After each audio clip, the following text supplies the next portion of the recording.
All right, we are back with the GSMC Wrestling Laureate Podcast brought to you by the GSMC Sports Network.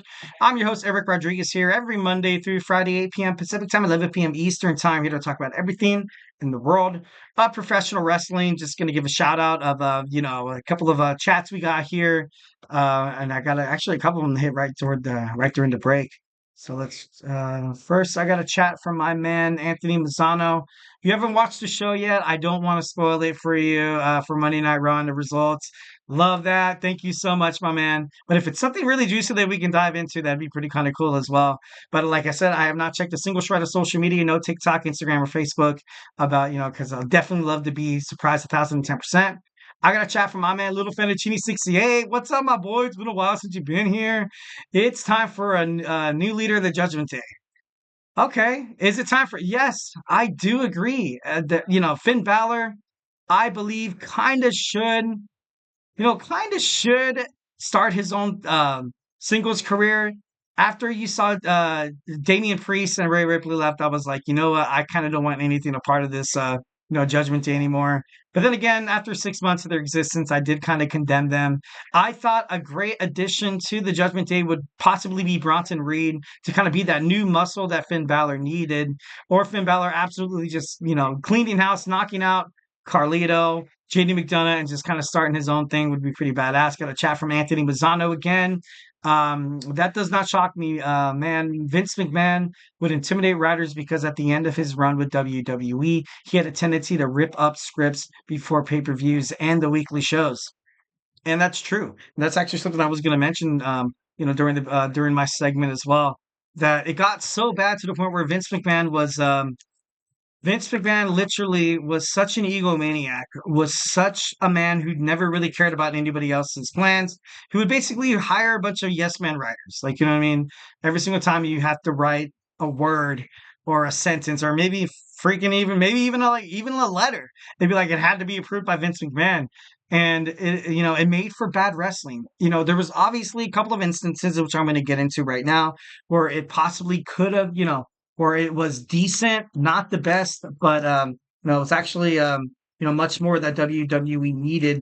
Outside of creative writing individuals, it was actually reported on social media and a lot of the wrestling media news outlets that Triple H is actually looking for, new, fresh writers. Like, I mean, new. I mean, like definitely was like, you know what, we need to bring new eyes, new heads, new ideas, and stuff like that. So, it doesn't really surprise me. It was his way or the highway. Little Fettuccine right here. Should Damage Control add a male member to the group? I think that'd be pretty cool. I feel ultimately that I feel like this new day and age of professional wrestling, they've been flirting with the fact that they might add intergender tag team championships. Of course, obviously, with the promotion of Damian Priest and Rhea Ripley as the Terror Twins, going across the brand to kind of defend.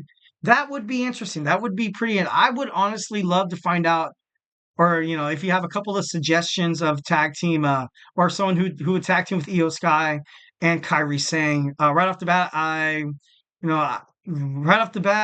keeping that Japanese style, New Japan Professional Wrestling / Stardom kind of style would be kind of cool to see Shinsuke Nakamura, but he's already booked right now. I doubt he would come back. I got a chat from my man Daniel McHale. Thank God Samantha Irving is gone. She was so overrated. I ultimately, I thought she was great. I did think she was, I do think she's great. She's a Monday Night Raw announcer, and she got famous off of the way she interacted with the fans, the way she was able to kind of hold herself up during, her in-ring presentation, during the way she kind of announced people. As soon as Ricochet left, she was basically, kind of dropped by WWE. They didn't mention her after that. Possibly she could overrated. I think she's talented. I think she's talented. We were talking about it earlier in the segment beforehand that perhaps that she can wind up on the NFL as a sideline reporter. My man Anthony Mazzano, shout out to that amazing idea. I feel like that would be 1,010% great for her to do that. Then we have my man, Little Fettuccine. Is Tiffany cashing in on Crown Jewel? I feel like at this point she has to. She has to. My overall storyline is at the end of the match. You see Nia Jax. Maybe maybe some way somehow she loses. Liv Morgan wins the WWE Crown Jewel Women's Champion or whatever they like to call it. And then, Raquel Rodriguez comes out, beats her down. You have all of the Judgment Day on Nia Jax, and she's left beaten, battered inside the ring. And Tiffany Stratton's going to cash on Nia Jax. Just, a lot of foreshadowing details and clues that you see on WWE SmackDown. I feel like that'd be pretty badass. So one War Games match this year, right? I don't know if there should be a women's War Games match. I would absolutely love to see a women's War Games match. That'd be badass. You have Team Rhea Ripley going up against Team Liv Morgan. That would be so cool. Oh my God. And with the new innovative matches that the women in WWE has kind of been, facing, you see dumpster matches, now you see steel cage and stuff like that, ladder matches, the women's Money in the Bank match as well. Sometimes you could hit a couple of violent spots there. So oh my God, that would be amazing. That would be amazing. When is The Rock coming back? The Netflix premiere? That could be possible. I feel like yes, that could be possible, but ultimately, I know that I read in a report that WWE is making this Netflix premiere into like its own kind of like this PLE. You have John Cena coming back. What if he goes face to face with The Rock? I ultimately think the Bloodline Civil War or the Bloodline drama will wind up on Netflix, as opposed to the USA Network. The USA Network, by all means, I respect and I love the USA Network. But right now on Monday Night Raw, you don't really have that top guy. You had Gunther recently winning the WWE World Heavyweight Championship about 2 or 3 months ago. Before then, it was Damian Priest. They took a chance on Sami Zayn. So I feel like right now, like the kind of let's experiment on some of these young superstars. I feel like it kind of belongs to the USA Network, which makes me think that that's where SmackDown will go. That makes me think that that's the reason why you saw Michael Cole and Corey Graves go to SmackDown as well. Well, Corey Graves stayed, but you saw Michael Cole come because you have to have, I feel like WWE is planning for SmackDown to kind of be that B show, especially with a 10-year billion-dollar deal with Netflix. You kind of owe it to Netflix to kind of have all the hot superstars, all the craziness happen, because they're out there, trying to, put WWE on the map. Who is she cashing in on? I think Nia Jax, 1,010%. The Bloodline War Games match should be enough for Survivor Series. Give it like an hour. I believe it will last an hour. It's going, I feel like we're going to have like 3 or 4 matches. I hope it's not like 3 or 4 because, I'm a huge fan of old school pay-per-views. Obviously, I was brought up during the Attitude Era where you would see on Unforgiven, Judgment Day, Backlash, No Way Out. You'd have like 8 or 9 matches with all the titles being defended. Obviously, that's not the new WWE. Triple H, Paul Levesque, basically his philosophy in WWE is quality over quantity, as opposed to AEW's Tony Khan, who has 4 matches during the pre-show, which is cool. It all depends what kind of a wrestling fan you are. You know what I mean? Sometimes people complain that AEW has a long pre-show. In that case, it burns the fans out. But if you have a hot main event like what you saw with Bryan Danielson going up against Jon Moxley at AEW's Wrestle Dream, I feel like ultimately it was it's a good decision. It's a good decision. If you can back it up with the main event, it's a good decision. All right, so Vince McMahon intimidated WWE writers. Not too shocked to hear this news. In an article by the Rolling Stones, they spoke to 6 former WWE creative writers, saying that Vince McMahon was in the writers' room backstage, back in the conference rooms and stuff like that during the production meetings, and he ruled by fear and intimidation, ruling with an iron fist. Writers described McMahon's creative room as a hostile environment in 2016 to 2022. Five of the writers actually wanted to stay anonymous during everything because of fear of retribution from WWE, their former colleagues, and rabid wrestling fans. The verbal abuse actually was very common during the in the writers' room. But not only in the writers' room, actually, but throughout the corporate headquarters inside WWE, writers were subjected to racist, xenophobic, and also offensive storylines with talents like, for example, like Muhammad Hassan, R-Truth, Titus O'Neil, and Mark Henry. Former WWE employee Brittany Abrams was fired after objecting and actually trying to stick up for herself during racist acts of, racism during, in the writers' room or during, WWE headquarters, allegedly. I've obviously got to say, allegedly. Former writers also expressed doubt that, the company's culture would ever actually change, even after Triple H Paul Levesque took over new leadership of the chief content officer. Of course, after Vince McMahon resigned as CEO and executive chairman of TKO Holdings in January 2024, after a lawsuit filed by Janelle Grant in June of 2022 during a hush money scandal.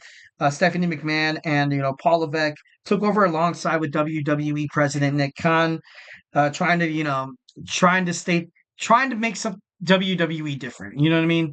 Trying to have something different. Obviously, Vince McMahon has still kind of, once when Triple H Paul Levesque took over, when Vince was quote unquote retired back in 2022, rumors of Vince McMahon still calling the shots behind the scene.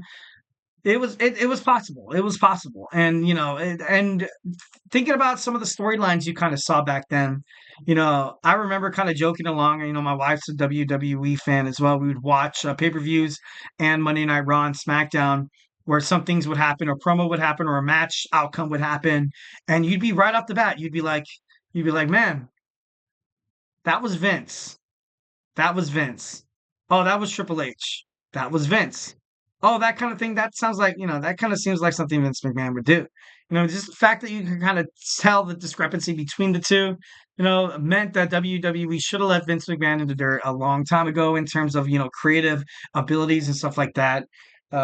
So in a recent interview with Kevin Nash, obviously very close with Triple H Paul Levesque, with his co-host Sean Oliver on their Click This podcast, believes that Triple H Paul Levesque would followed his wife Stephanie McMahon out of the door of WWE. When you saw Stephanie McMahon left, basically she was like, you know what, I'm done. I can't deal with this anymore. Much like you kind of see Shane McMahon not really digging his nose into WWE, basically with all the Vince McMahon scandals and stuff like that.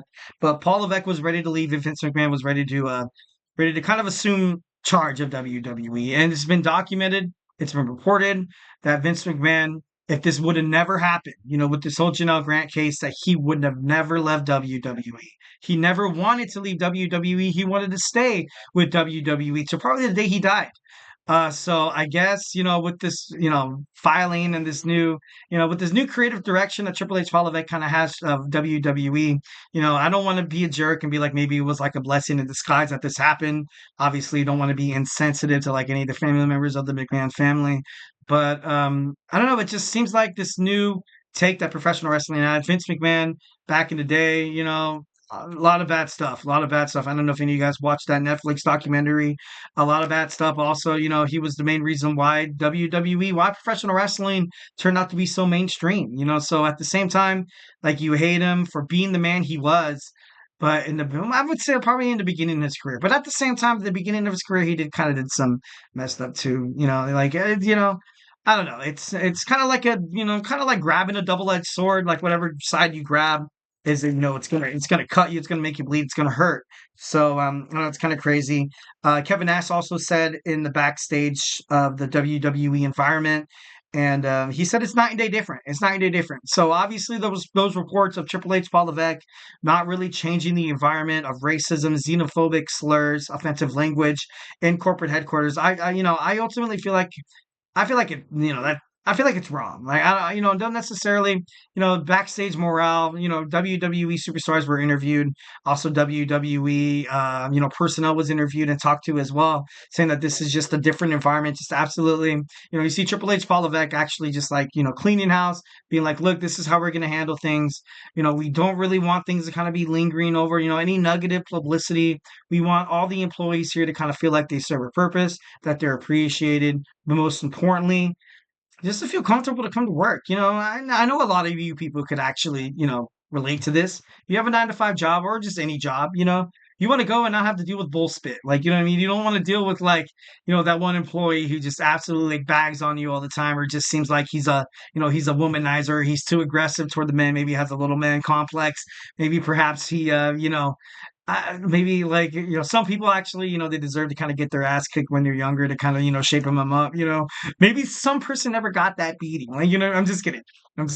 But overall, like I don't know, it's just not really a comfortable situation. And according to Kevin Nash, he says WWE is night and day different, and I kind of believe that. You see better bookings right now with the right superstars getting their pushes, like for example, like Cody Rhodes, Rhea Ripley as well. You have a lot of young talent, a lot of people that you can cheer for. So definitely love that. I think it's I feel like WWE's headed toward the right direction. Obviously, it's going to take a lot of work, a lot of scandals, a lot of BS that Vince McMahon kind of left lingering over his shadow. That I feel like Paul Levesque actually kind of has to clean up his father-in-law's mess. But with Vince McMahon in charge, it was bad. Like during 2016, 2022, it was very, very bad. Think about the Rusev storyline. With I feel bad for Rusev, man.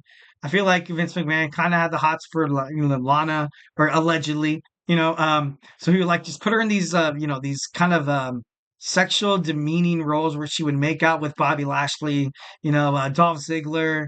And it was bad. Obviously, it did detrimental effects to their marriage. They recently got divorced.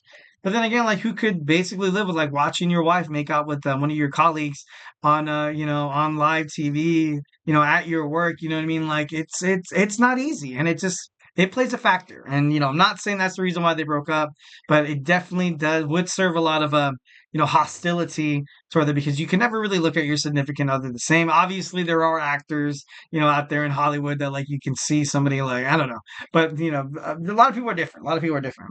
Also, the Jason Jordan Kurt Angle segment where his illegitimate son was Jason Jordan. Obviously, it was reported by not WWE, by anonymous reports that the reason why this storyline went through was literally a prank from Vince McMahon on Kurt Angle, based on his dating history with dating African American women. Where he was like, you know what, we're gonna have Jason Jordan come in. He's gonna be your illegitimate son. Ha ha ha ha ha. So fuck. Like, I mean, I did a segment where I felt like Kurt Angle was punished by WWE. He was punished by Vince McMahon, and this thing kind of happening right now just shows that I was exactly right.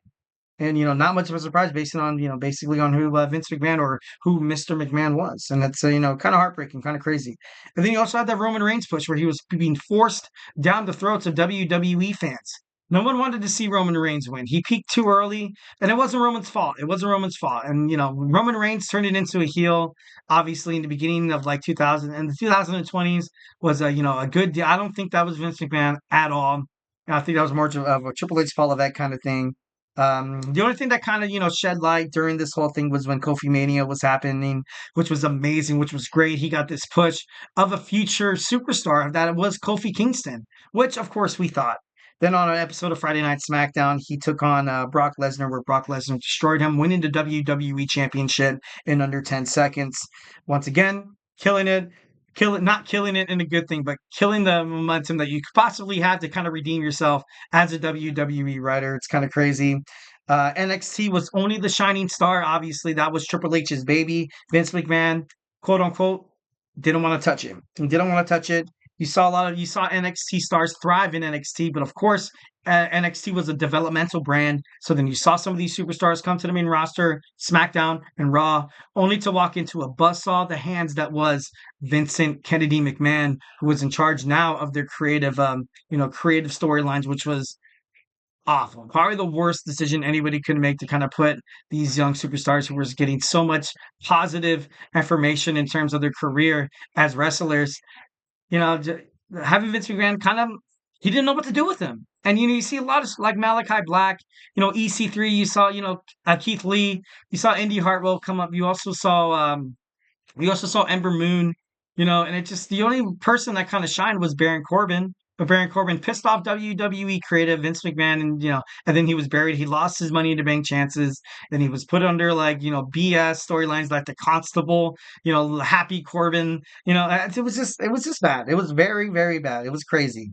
The reports that Vince McMahon actually never remembered the storylines that he thought of the week before. So he would book these superstars in matches that like every week, every other week. Some of the promos, it was exactly the same. I remember Triple H in the ring with Vince McMahon, and he was kind of crying. He was upset. I remember watching this on Monday Night Raw, and like he was basically saying, like, you're getting too old for this. It wasn't really put into perspective or put into words, but you can just kind of tell that Vince McMahon was actually sad. You can tell that he was literally losing his mind. He didn't know exactly how to handle WWE anymore. Like, you get old, and then that's not trying to crap on that or anything like that. Everybody gets old, but like he literally like lost his mind. He had no idea what he booked the week before. He was driving these WWE superstars insane, and he was kind of a jerk. Like I said, ruling with an iron fist, being intimidating, having people fear him, which in his mind was the right way to kind of go. If you're a manager, if you're a boss of any kind of line of work, if it's fast food or if it's like a business or like a school, whatever. You never ever want to kind of have that hostile environment surrounding the situation at work. Nevertheless, kind of affecting the way we kind of go out there and we make money. Like what I mean. This is something that you have to do. So surviving life, you got to go out there, have a job, bam, make money, have a roof over your head, have food on the table for your kids or for yourself, whatever. You have car payments, you have rent, you have bills, water, trash, electricity. Like what I mean, it's all part of life. You got to go out there and make money. And if you're gonna make things into a hostile environment, it's just not worth it. It's just not worth it 1,010%. So that's kind of something that Vince McMahon, no, he was ready to retire. He was ready to retire, obviously. But I don't know. It's kind of crazy to kind of dive into that. All right, guys, we took so long on that segment. I deeply apologize, but definitely love hearing a lot of what you guys have to say. Thank you so much for your participating in the chat. We're gonna get done with this for a fifth segment. We have Sting, the Icon, inks a new contract with AEW, so we're gonna talk about that when we return. So hey, do not go anywhere.